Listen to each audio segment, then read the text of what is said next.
Man buys a garden plot, let the story commence.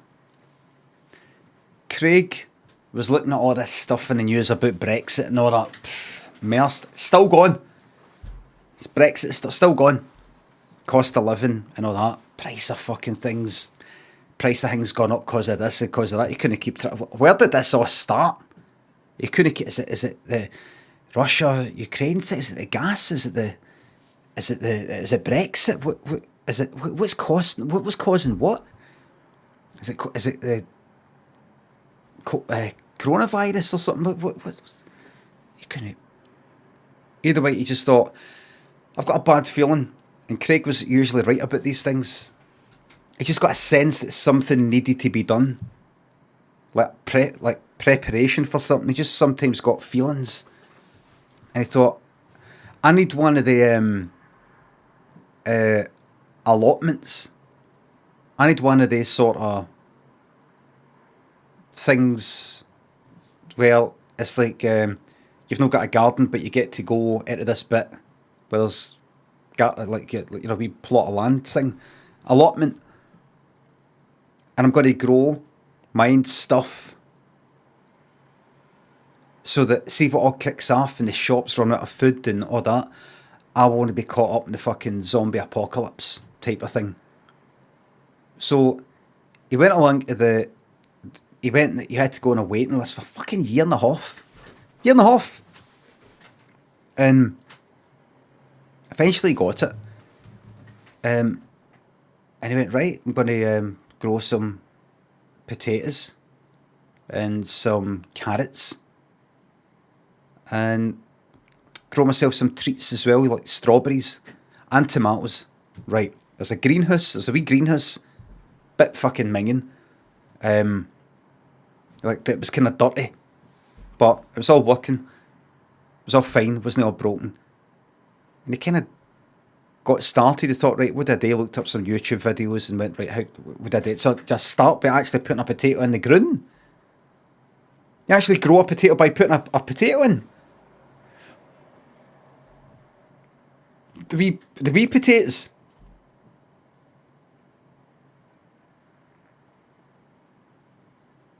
Fucking grows itself. He did that, and he was at that for about a week. And one day, 3 wee guys came along, wee bastards, about 13-year-old, 14, wee bastards. They came along and started picking the strawberries.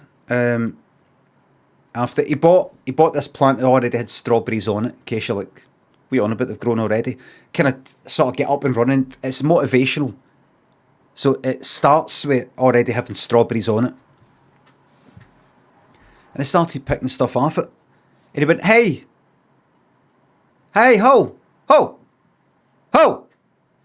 you.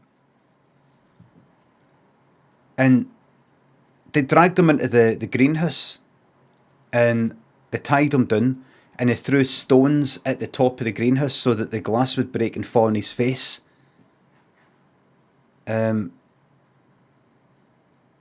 And then when they came in and saw that the glass had sort of cut him a bit, but no really dug into him, because quite light glass, it just sort of falls lightly on the face. One bit went right in his fucking eye though. That was a cracker.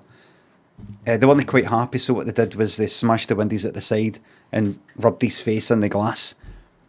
They put his head through one of the wee kind of panes and went like that. Right, out the way, John.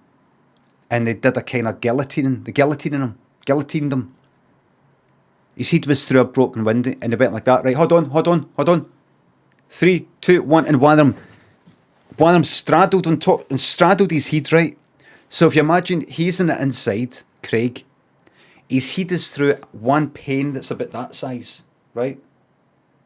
Kind of broken or smashed up on the inside, but it's still got the jaggy bits on the outside. A hole has been made in it, a jaggy hole, enough to put his head through. So it's already sort of piercing into his throat a wee bit, but he's like, trying to survive. So his head's through, his head's on the outside of the greenhouse, the rest of his body's on the inside. And on the outside, one of these wee bastards on the inside holding him. Don't move! Don't move or you'll die. I'm trying to help you. I'm the good one. Craig couldn't see that the wee guy behind him was winking to the other ones like that because he wasn't the good one. He was actually the ringleader. And one of them on the outside sat, sort of straddled Craig's head. Imagine the way you would be if you're, say, at some sort of music festival and you want somebody to give you a lift up in their shoulders. You know, so you sort of go like that to begin with, and then they put their head between your legs, facing, both he's facing the same way, and then they lift you up. He was kind of like straddling like that at the top of Craig's head, but didn't put any pressure on it. And a bit like that. 3, 2, 1, and he pure sat down on Craig's head to guillotine him.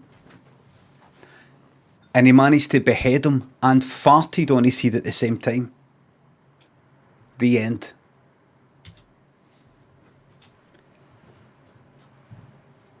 And that's a true story, by the way.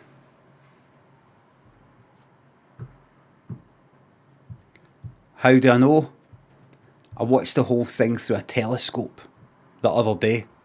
And see, while I was looking through the telescope, I looked at one of the windies nearby. And there was a guy watching the whole thing pulling his pudding. Sick bastards, man. Ian Chisholm, thanks for the sub.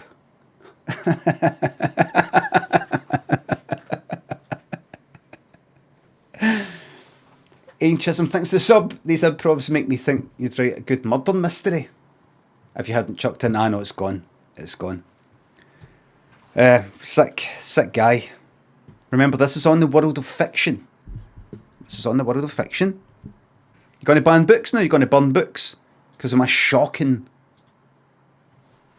stories.